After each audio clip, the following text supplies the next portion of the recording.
Jazzcast Pros. This week on the Doze Podcast, I'm closing out our Sleep by the Senses series with a sense that most people never connect to sleep at all, and that's your sense of taste. Now, taste is not just about what you crave or what you enjoy. From late night cravings to subtle cues your tongue sends to your brain hours before bed, your sense of taste is constantly directing your hormones, your energy, and your sleep drive. It's far more than preference or pleasure. It's a powerful biological signal that shapes your circadian rhythm and influences how your body prepares for sleep hours before your head hits the pillow. So in this episode, I'm going to break down how flavor, food timing, cravings, and even your evening beverage choices can either soothe your system or secretly sabotage it. From glucose swings to gut signaling to comfort-driven cravings, I'm going to help you uncover the lesser-known science behind why taste might be the missing link in your nighttime routine. If you've ever struggled with late-night snacking, or you've woken up at 2 a.m. after a heavy meal, or ever wondered why certain tastes help you exhale while others leave you restless, this episode brings the clarity you've been missing. Welcome back to the Doze Podcast. I'm your host, Soda Kuczkowski. I'm a sleep health educator, a certified sleep coach, and founder of both Start With Sleep and The Doze, two companies that I built on empowering people with the science, strategy, and lifestyle tools needed for them to sleep and live well. If you're just tuning in, over the last several weeks, we have been exploring sleep by the senses in a series that has so far covered touch, smell, sound, and sight, and how each sense sends signals to your nervous system long before you climb into bed. And today, we've reached our final sense of taste. Now, taste may seem unrelated to sleep, but the truth is, taste is one of the earliest signals that sets the tone for your entire evening. It influences digestion, hormone release, blood sugar stability, emotional comfort, and even your internal clock.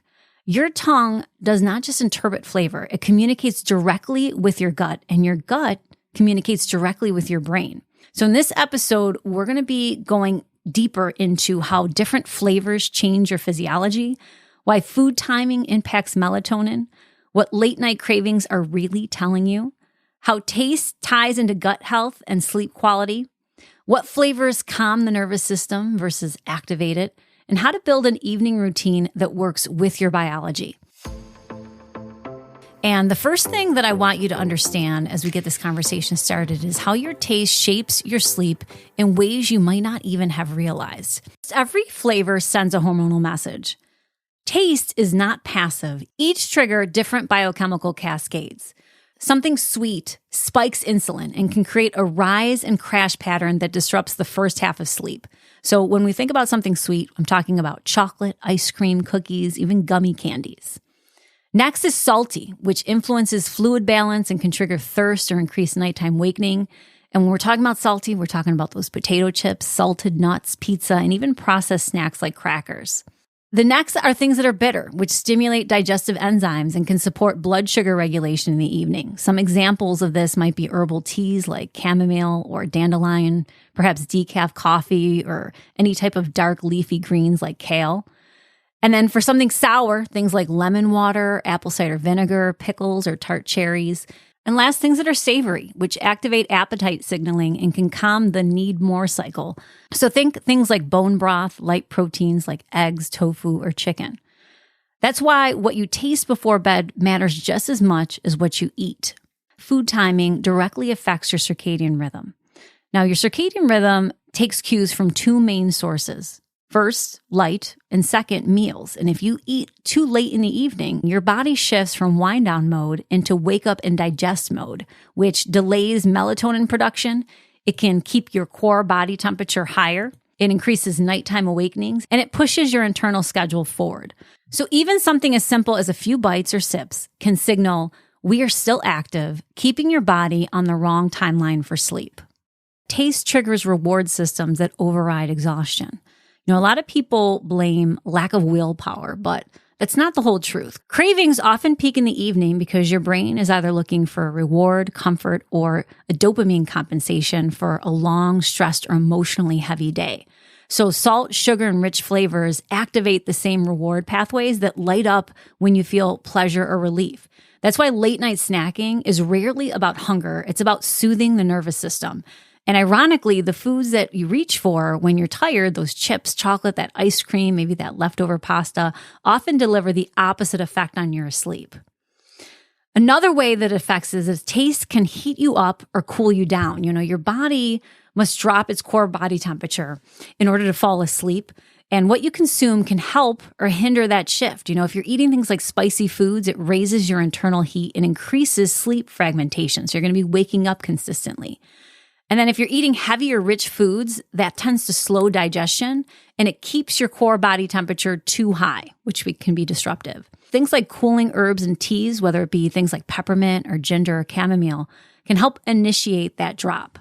Temperature and taste work hand in hand. If your evening meal heats you up, deep sleep becomes harder to reach.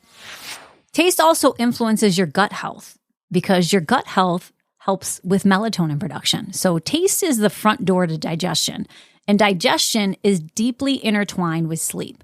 A balanced gut microbe supports serotonin production, and serotonin is essential for the production of melatonin. So taste is often the first cue in this chain reaction. This means that taste, food choice, and even evening digestion have a direct role in your total melatonin availability, in your nighttime mood stability, in your rest-digest balance, and your parasympathetic activation. If digestion is strained with things like heavy foods or alcohol or overeating, it pulls energy away from the systems needed for sleep recovery. And the last way that taste shapes our sleep is your emotional state before bed. And you can't talk about taste without talking about comfort, as I'd mentioned. Many adults never learn how to soothe themselves in ways that don't necessarily involve things like food, snacks, drinks, or sweets. So taste becomes tied to coping. And when you're overwhelmed, taste becomes the quickest path to a pause. But your biology pays for it because there's nothing wrong with enjoying food. But when taste becomes the main stress relief outlet, sleep becomes collateral damage. So that being said, we need to think about taste as a tool for sleep, as it can either guide your body towards rest or pull it in the opposite direction. So you have to use flavor with intention so it supports, not sabotages your nighttime rhythm. So what are some of the ways that you can do this? You can begin by front-loading flavor earlier in the day. So save richer foods, bigger meals, and indulgent tastes for lunch or early dinner. This protects your sleep window. You want to choose sleep-supportive flavors in the evening, leaning into tastes that calm the system, that helps your nervous system transition into that rest and digest mode. Think herbal blends, whether it be ginger or peppermint chamomile, maybe a magnesium mocktail if you've heard of that, and lightly bitter botanicals all help guide your body downward instead of revving it up. This is also where intentional bedtime snacks can work in your favor, and there are a few sleep-promoting options because I tend to be a late-night snacker because I'm a bear chronotype. So if you're like me, these are some healthy alternatives if you find yourself reaching for something late at night. So the first thing is complex carbohydrates, things like oatmeal or whole grain toast or maybe a small banana to stabilize your glucose. Things like protein and carb pairing, so think like almond butter toast or a hard-boiled egg with a few crackers to prevent overnight drops. A great one is magnesium-rich foods like pumpkin seeds or almonds to help relax your muscles and soothe your nervous system. Mount Morency cherry tart juice, which I speak of often because it's natural melatonin support. And then last, warm herbal teas that combine taste, temperature, and routine. The key is to keep portions light, to stay away from sugar spikes, and to choose flavors that support, not stimulate your biology. Another thing you can do is pair your taste routine with your wind down routine. So your taste choices should mirror things like your lighting, your sound, and sensory environment. They should be calming, grounding, intentional. You want to let your evening flavors mark the transition from day mode to night mode. You also want to use flavor as a cue, not a coping mechanism. So let your taste signal that the day is winding down, not that you need comfort from overwhelm. When taste becomes part of your wind down ritual instead of your stress response, sleep becomes easier to access. And then, of course, you want to make sure that you're establishing a kitchen cutoff time. Your body digests best when supported by timing, not spontaneity. So because your digestive system has its own circadian rhythm, closing the kitchen at a consistent time each night supports hormonal stability, gut rest, and melatonin production. And I myself try to cut everything off at 8 o'clock. So taste is far more than flavor on your plate. It's a sensory signal that tells your body how to prepare for the night ahead. It directs your energy, hormone balance, circadian rhythm, and the emotional tone you carry into the night.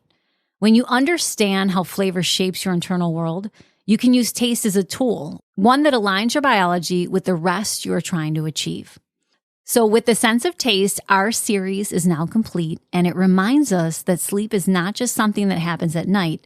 It's built in the choices you make from the moment you wake up.